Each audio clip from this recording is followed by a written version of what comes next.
You're watching How Leap. Let's change the wallpaper on your MacBook.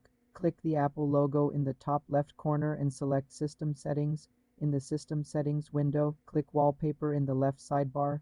On the right, you will see a selection of Apple's default wallpapers under categories like Dynamic Desktop, Light and Dark, and Colors. Click any image to set it as your wallpaper immediately. To use your own photo, click the Add Folder or Photo button, often represented by a plus sign.